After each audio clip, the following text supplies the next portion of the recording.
Hello everyone, আসসালামু আলাইকুম। কেমন আছেন সবাই? আজকের দিনটা শুরু করছি কাঁচামরিচ কিনে। তো এই তো রান্নার প্রস্তুতি চলছে। আজকে আমি শোল মাছ রান্না করব, আর এখানে আমি তরকারি কুটে রেখেছি।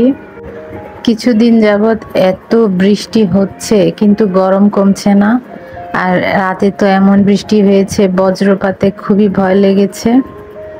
তো শোল মাছটা আমার হাজব্যান্ড ধুয়ে রেখেছে, বাজার থেকে কিনে এনে ওই নিজে ধুয়ে রেখেছে। এই তো পেঁয়াজটা কেটে নিয়েছি, এখন আমি চুলায় তরকারিটা বসিয়ে দেব। আর এই গরমের সময় রান্নাঘরে যে কি পরিমাণ কষ্ট রান্না করতে, সেটা তো অবশ্যই সবাই জানেন। আর এই যে আমার ছোট্ট বুড়িটা আমার সামনে দৌড়ে দৌড়ে গিয়ে সোফায় বসে পড়লো। আমার রান্নাঘরে গিয়ে শুধু আমাকে জ্বালাতন করে, শুধু বলে কোলে নাও কোলে নাও। এখন আমাকে বলছে ওর সাথে বসে থাকতে। আর আপনাদের দেখেন হাই দিচ্ছে। সবাই আমার ছোট্ট মেয়েটার জন্য দোয়া করবেন। এখানে আমি কাটাকাটি করতে গিয়ে আমার একটা ছোট্ট দুর্ঘটনা ঘটে গেল, আমার হাতটা কেটে গেল।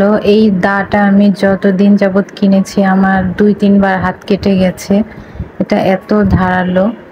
আমি দাঁড়িয়ে দাঁড়িয়ে কাটাকুটি করার জন্য এই দাটা কিনেছিলাম। তো ড্রয়িং রুমে গিয়ে দেখি আহসান আইসক্রিম কিনে নিয়ে এসেছে, আর এদিকে সাফিয়াও আইসক্রিম খাওয়া শুরু করেছে। ওকে আমি তেমন একটা খেতে দিই না, অল্প একটু দিয়েছি, ও ওইটুকুই সুন্দর করে খাচ্ছে, বাকিটুকু আমি খেয়ে ফেলেছি।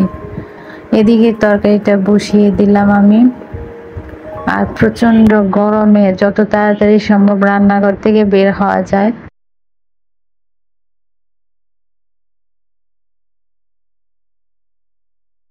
এই টাকি মাছের মাথাটা দিয়ে দিলাম, এখন আমি দিয়ে দেব তরকারি।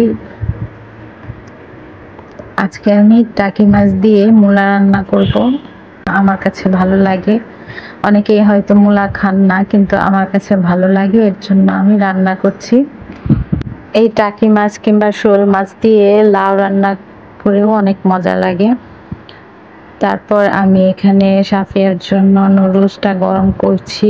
ও সকালবেলা নুডলস খেয়েছে, সেটা ওকে গরম করে দিচ্ছি, আবার একটু খাবে।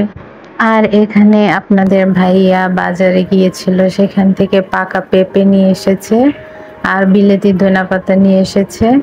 পেঁপেটা দেখতে তো মনে হচ্ছে ভালোই মিষ্টি হবে, যখন কাটবো তখন আপনাদের সাথে শেয়ার করব যে এটা আসলে খেতে মিষ্টি হয়েছে কিনা। সাফিয়া ধরার চেষ্টা করছে, ও ধরে উঠাতে পারছে না, তারপরেও আমার সাথে জিদ করে উঠাতে।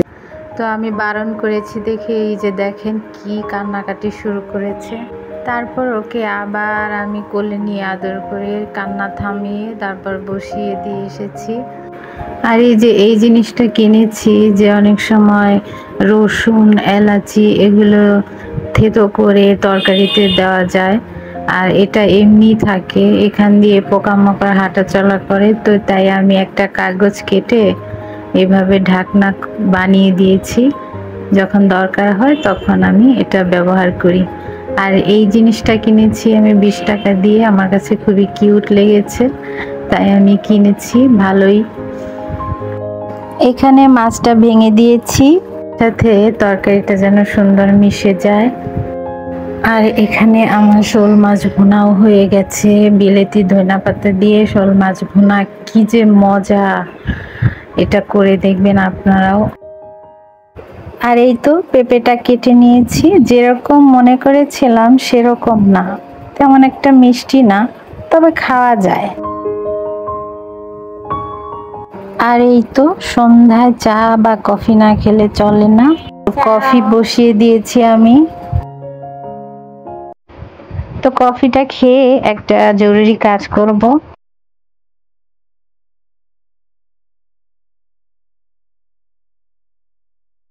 তো এই তো এটা হচ্ছে আমার ছেলের ঘর। আমি চাচ্ছি এই জিনিসপত্রটা একটু অন্যভাবে ঘরের মধ্যে সাজাতে।